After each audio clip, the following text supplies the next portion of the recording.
فصل عشرۃ اشیاء لا یغتسل منہا، یہ فصل ہے اس بیان میں کہ 10 چیزوں سے غسل کرنا لازم اور واجب نہیں ہوتا ہے۔ 10 چیزوں میں سے کوئی بھی چیز پائی گئی تو اس کے پائے جانے کی وجہ سے غسل کرنا یہ لازم اور واجب یا فرض نہیں ہوگا۔ وہ کون سی ہیں 10 چیزیں جن کے پائے جانے کی بنا پر غسل واجب نہیں ہوتا؟ تو ان میں سے ایک ہے مزی و ودی۔ مزی اور ودی، مزی اور ودی کسے کہتے ہیں؟ تو بیٹا کبھی آدمی یا عورت کے پیشاب کے مقام سے سفید پانی نکلتا ہے، کبھی کبھی سفید پانی شہوت کی بنا پر نکلتا ہے، کسی کو شہوت ہو گئی تو شہوت کی بنا پر سفید پانی نکل آتا ہے جو چکنا ہوتا ہے، تو شہوت کی بنا پر جو پانی نکلتا ہے اسے مزی کہتے ہیں۔ اور کبھی کبھی سفید پانی زور پڑنے کی وجہ سے نکل آتا ہے، مثلاً کوئی بیت الخلاء میں بیٹھا ہوا ہے، اس کا پیٹ ایسا ہے کہ اس کو پاخانہ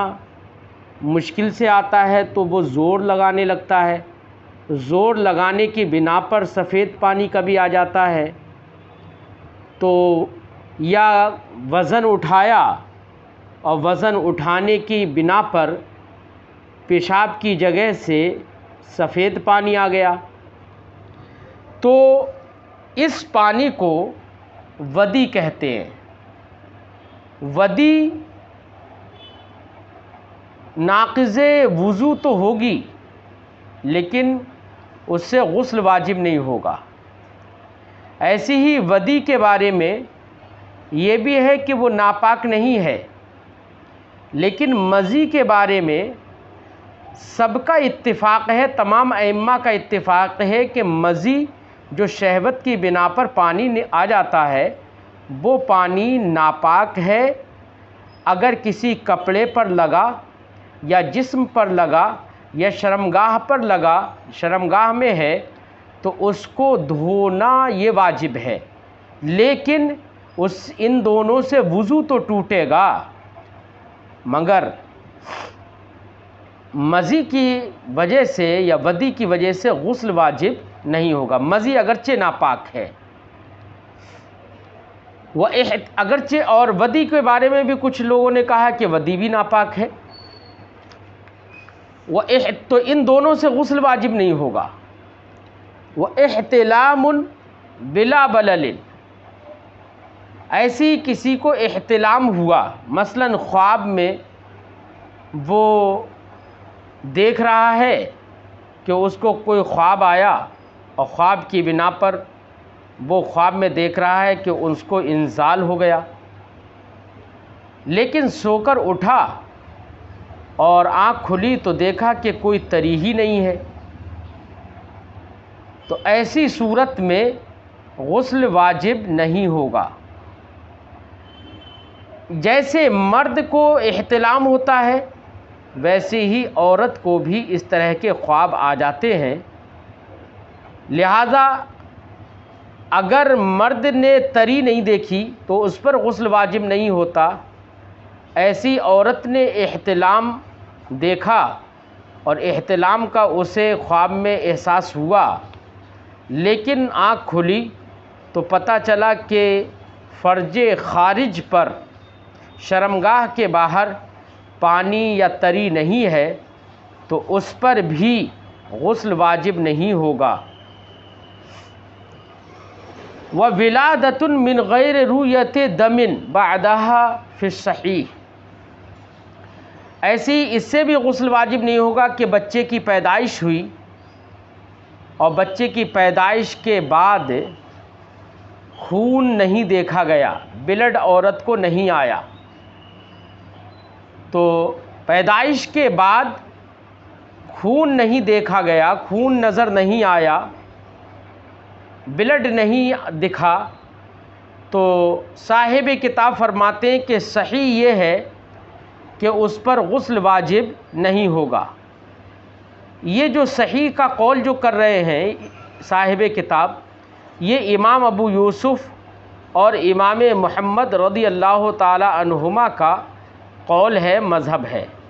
ان لوگوں نے یہ کہا کہ غسل واجب تو نہیں ہوگا لیکن اس پر وضو واجب ہوگا۔ لیکن یہاں پر امام اعظم ابو حنیفہ رحمۃ اللہ تعالی علیہ نے یہ فرمایا کہ اگر ولادت ہوئی اور خون نظر نہیں آیا، خون نہیں دیکھا، تب بھی احتیاطاً عورت پر غسل کرنا یہ واجب ہے۔ انہوں نے یہ فرمایا کہ عام طور سے کچھ نہ کچھ خون ضرور ہوتا ہے، کچھ نہ کچھ دم اور خون ضرور ہوتا ہے، اس سے خالی نہیں ہوتا ہے۔ فتاوی میں اسی کو صحیح قرار دیا گیا اور صدر الشہید نے بھی اسی پر فتویٰ دیا۔ اکثر مشائخ امام کے قول ہی پر فتویٰ دیتے ہیں، اور اعلیٰ حضرت علیہ الرحمت والرضوان نے جد الممتار کے اندر یہی فرمایا کہ مختار یہی ہے کہ احتیاطاً ایسی عورت وضو کرے۔ تو اگرچہ صاحبین کا قول صحیح ہے لیکن امام اعظم کا یہ قول اعلیٰ حضرت علیہ الرحمت والرضوان نے جد الممتار میں اس کو اصح قرار دیا۔ وَإِيلَاجٌ بِخِرْقَةٍ مَانِعَةٍ مِّن وُجُودِ اللَّذَّةِ، علاج اولجا یولجو علاج، اس کا معنی ہوتا ہے داخل کر لینا۔ مطلب مسئلہ یہ ہے کہ اگر عورت نے اپنی شرمگاہ کے اندر کوئی کپڑا داخل کر لیا، کپڑا لگا لیا، اب مرد نے اس سے مجامعت کی اور وہ کپڑا اس طریقے سے اس نے لگایا کہ عورت کے جسم کی حرارت، فرج اور شرمگاہ کی حرارت مرد کو محسوس نہیں ہوتی اور اسے لذت محسوس نہیں ہوتی، تو اگر ایسے کپڑا داخل کر لیا پھر مرد سے مجامعت کی تو ایسی صورت میں لذت اور حرارت محسوس نہ کرنے کی وجہ سے اور انزال بھی نہیں ہوا، تو ایسی صورت میں ان دونوں پر غسل واجب نہیں ہوگا۔ لیکن صحیح قول اس سلسلے میں اور مفتہ بہ قول یہی ہے کہ دونوں پر غسل واجب ہو جائے گا اگر غیبوبت حشفہ ہو جائے۔ یعنی حدیث پاک میں ہے اذا التقى الختان الختان فقد وجب الغسل، کہ جب ایک شرمگاہ دوسری شرمگاہ سے مل جائے یعنی کہ دخول حشفہ ہو جائے تو ایسی صورت میں غسل واجب ہو جاتا ہے۔ اور اس حدیث پاک کے اندر اس کے یہاں پر کوئی قید نہیں ہے، یہ عام ہے حدیث پاک کہ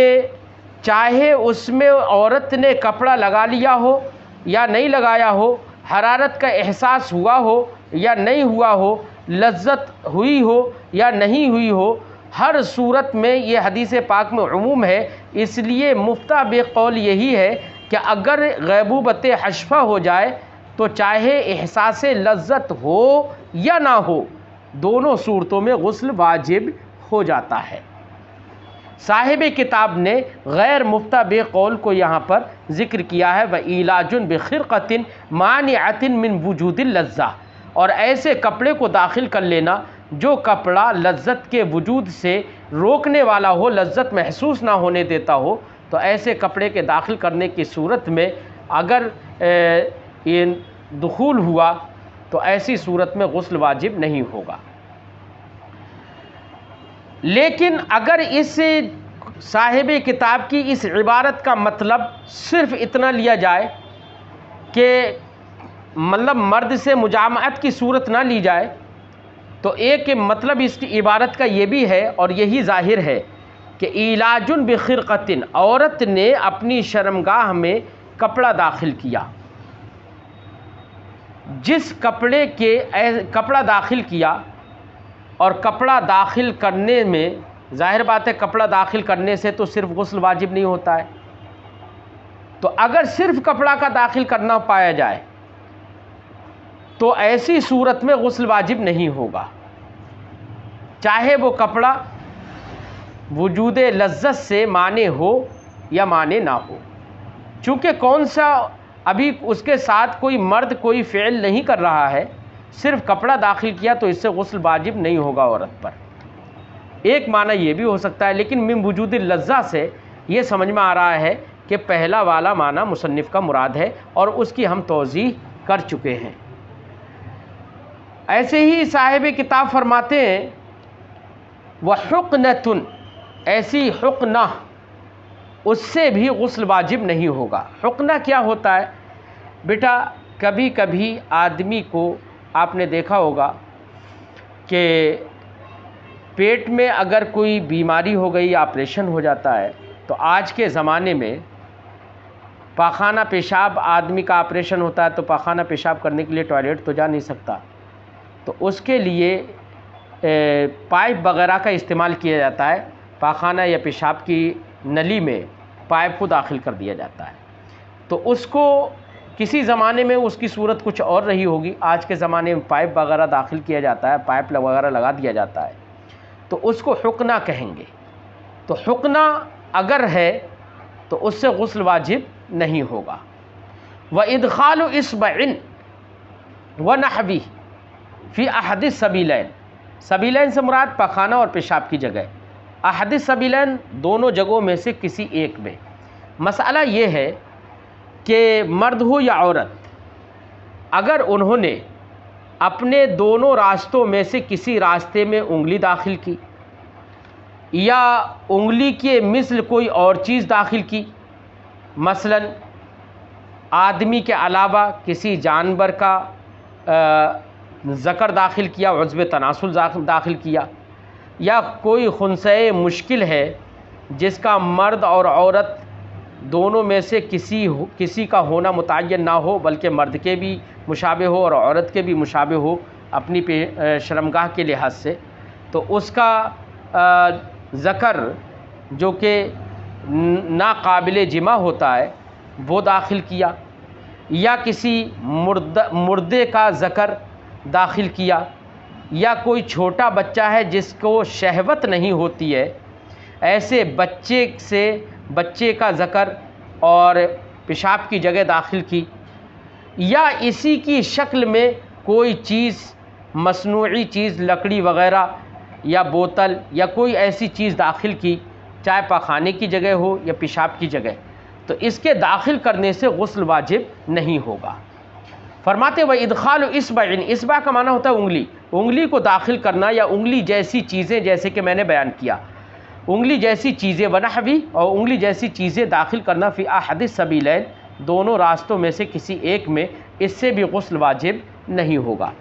ووطوء بہیمۃ او میتۃ من غیر انزال، اور چوپائے سے وطی کرنا یا کسی مردے سے وطی کرنا بغیر انزال کے، تو اس سے بھی غسل واجب نہیں ہوگا۔ کیوں؟ اس لیے کہ چوپائے سے وطی کی یا کسی مردہ عورت سے وطی کی اور انزال نہیں ہوا، تو شہوت یہاں پر کم ہوتی ہے، اس وجہ سے اس پر بغیر انزال کے غسل واجب نہیں ہوگا۔ ہاں اگر انزال ہو گیا تو ایسی صورت میں غسل واجب ہو جائے گا۔ وَإِصَابَةُ بِكْرٍ لَمْ تَزَلْ بُكَارَتُهَا مِنْ غَيْرِ انزال، ایسی بکر کہتے ہیں باکرہ عورت یا باکرہ لڑکی کو کہ جس کا پردہ بکارت زائل نہ ہوا ہو۔ پردہ بکارت ایک جھلی ہوتی ہے جو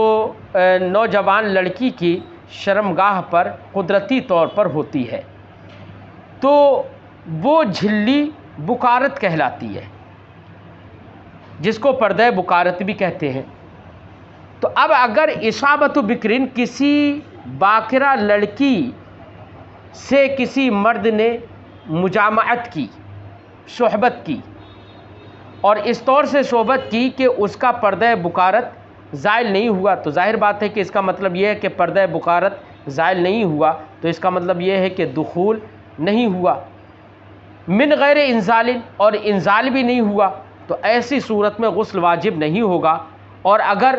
پردہ بکارت زائل ہو گیا تو اس کا مطلب یہ کہ دخول حشفہ ہو گیا، تو اب غسل واجب ہو جائے گا۔ یا یہ کہ پردہ بکارت زائل تو نہیں ہوا لیکن مرد کو انزال پھر بھی ہو گیا، تب بھی غسل واجب ہو جائے گا۔ یہ اگلی فصل ہے، فصل یفترض فی الاغتسال 11 شیئا، یا یفترض بھی اسے معروف بھی پڑھ سکتے کہ غسل کرنے میں، فی الاغتسال، اغتسال کا معنی غسل کرنا، غسل کرنے میں 11 شیئا 11 چیزیں فرض ہیں، یعنی غسل میں 11 فرض ہیں۔ اصل میں غسل میں 11 فرض نہیں بیٹا، جو دوسری کتابوں میں آپ نے پڑھا ہے کہ غسل میں 3 فرض ہیں،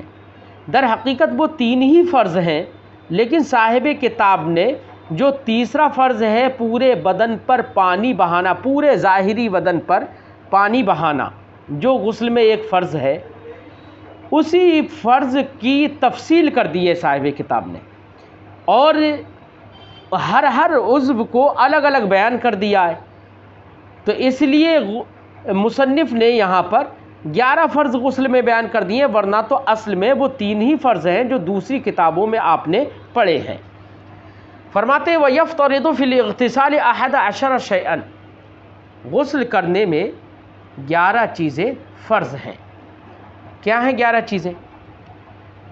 غسل الفم والانف، ایک تو ہے منہ کا دھونا اور ناک کا دھونا، منہ اور ناک کا دھونا۔ دھونا یہاں پر کہا ہے، ورنہ تو منہ کے دھونے سے مراد ہے کلی کرنا، اور ناک کے دھونے سے مراد ہے ناک میں پانی چڑھانا، یعنی کلی کرنا اس طریقے سے منہ کو دھونا کہ حلق تک کوئی بھی جگہ خشک نہ رہے، تو یہ اس طرح سے کلی کرنا یا منہ کو اس طرح سے دھونا یہ فرض ہے۔ ایسے ہی ناک میں پانی چڑھانا، یعنی ناک کے جو آپ کا نرم جگہ ہے، بانسے سے پہلے جو ہڈی ہے ناک کی، اس ناک کی ہڈی تک جو ملائم جگہ ہوتی ہے اس کو بانسا کہتے ہیں، اور اس تک نرم جگہ تک پانی چڑھانا یا پانی سے اس کو دھونا یہ فرض ہے۔ کوئی جگہ خشک نہیں رہنا چاہیے، بال برابر بھی۔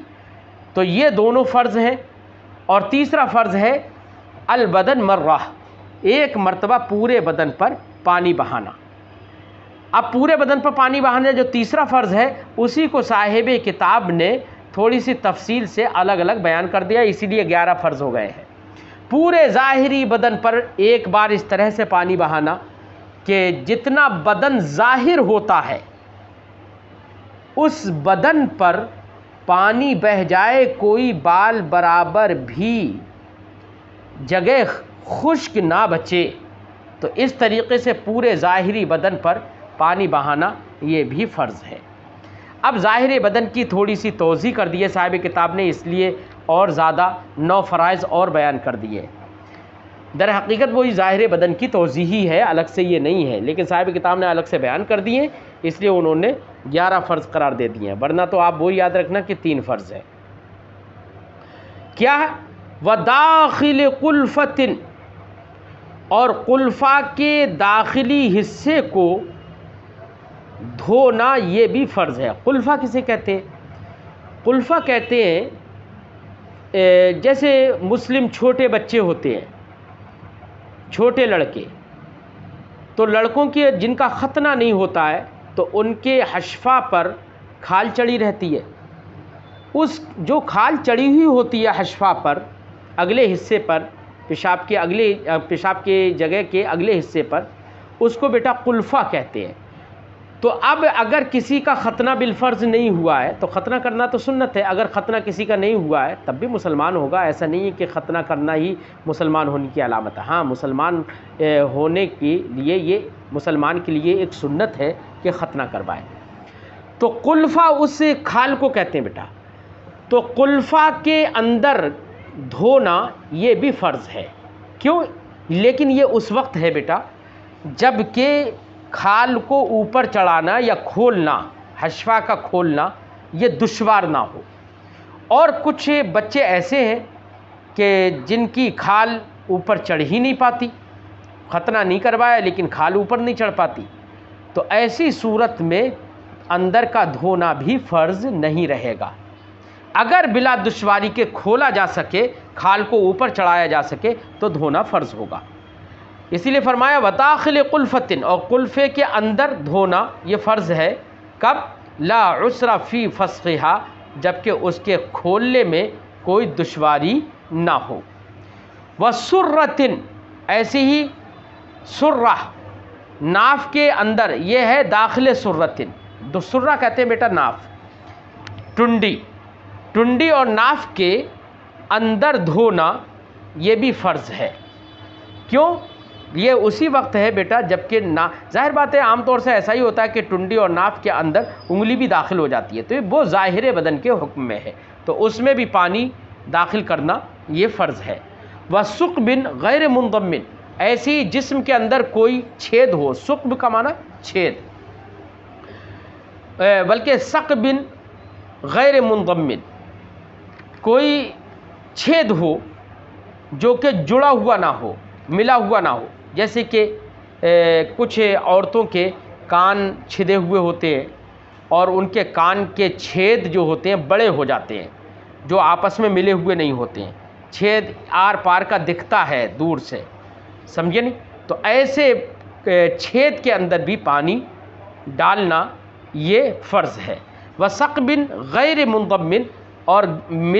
جو ملا ہوا نہ ہو چھید، اس کے اندر بھی پانی داخل کرنا یہ واجب ہے، اس کے داخل یعنی اندر کا حصہ دھونا فرض ہے۔ اور اگر ایسا چھید ہے جو ملا ہوا ہو، مثلا اس کے اندر بالی وغیرہ یا بندہ یا کچھ لونگ وغیرہ پہنی تو جاتی ہے، لیکن اگر وہ نکال لی جائے تو وہ پورا چھید مل جاتا ہے، تو اس کے اندر دھونا فرض نہیں ہوگا۔ وَدَاخِلِ الْمَظْفُورِ مِنْ شِعْرِ الرَّجُلِ مُطْلَقًا، مظفور کہتے ہیں بندھی ہوئی چوٹی کو، جو بال باندھ لیے جاتے ہیں، گوند لیے جاتے ہیں، چوٹی جو باندھ لی جاتی ہے نا، وہ ایسے بالوں کو مظفور کہتے ہیں۔ جوڑا جو باندھ لیا جاتا ہے، چوٹیاں بنا کے جوڑا باندھ لیا، تو جوڑے کو بھی بیٹا، جوڑے بندھے ہوئے بالوں کو بھی مظفور کہیں گے۔ یہ تو اب یہ جوڑا بیٹا دو طریقے کا ہوتا ہے، کبھی کبھی مرد بھی ایسے ہوتے ہیں کچھ جن کے بال لمبے ہوتے ہیں، جو اپنے بال لمبے کر لیتے ہیں، اور عورتوں کے تو بال لمبے ہوتے ہی ہیں، عورتیں تو چوٹی باندھتی ہی ہیں، وہ تو جوڑا باندھتی ہی ہیں۔ تو مسئلہ یہ ہے کہ اگر مرد نے اپنا جوڑا باندھ لیا ہے بالوں کا، تو مرد کے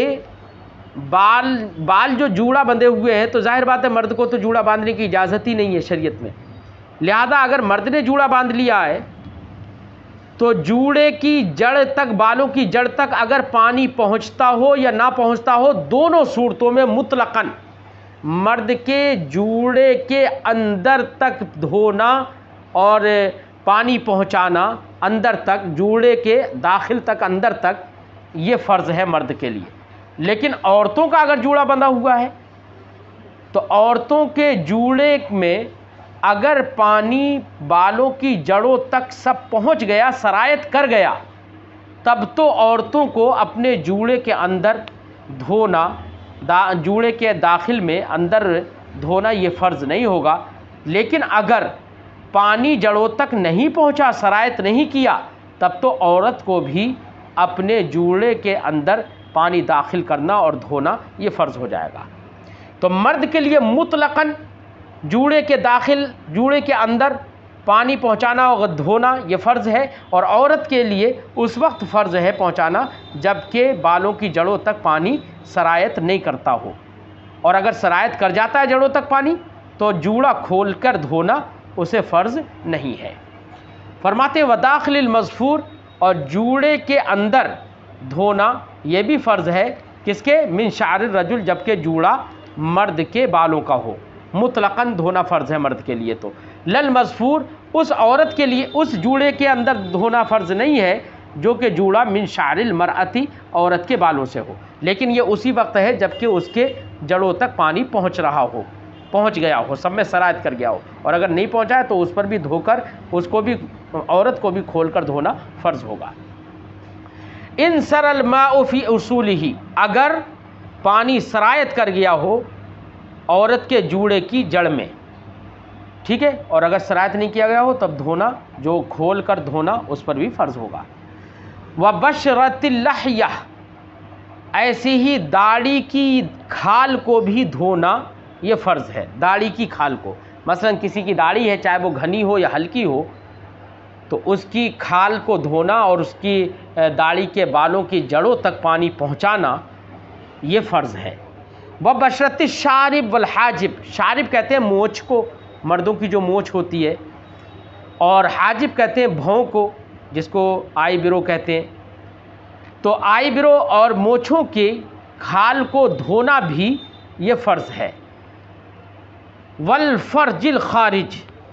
ایسے ہی فرج خارج کو دھونا بھی یہ فرض ہے۔ کیوں؟ جیسے بیٹا منہ ہے ہمارا تو ہونٹ ہے، تو ہونٹ عادی طور پر بند ہوتے ہیں، تو ہونٹوں کا لیکن کھلتے ہیں نا ہونٹ، تو اس لیے منہ کا دھونا فرض ہے۔ ایسے ہی فرج خارج عورت کی ہے تو اس کا اوپری حصہ جو باہر دور سے جو دیکھنے میں جتنا حصہ نظر آ جائے تو اوپری حصہ یہ فرج خارج کہلاتا ہے، اس کو دھونا فرض ہے، لیکن فرج داخل کو دھونا یہ غسل میں عورت کے لیے فرض نہیں ہے۔ فرج داخل وہ حصہ ہوتا ہے شرمگاہ کا کہ جو صرف بغیر کھولے نہ دکھے۔ تو یہ ہوئی بیٹا آپ کی نور الایضاح کا سبق آپ کا ہوا، اور اب آپ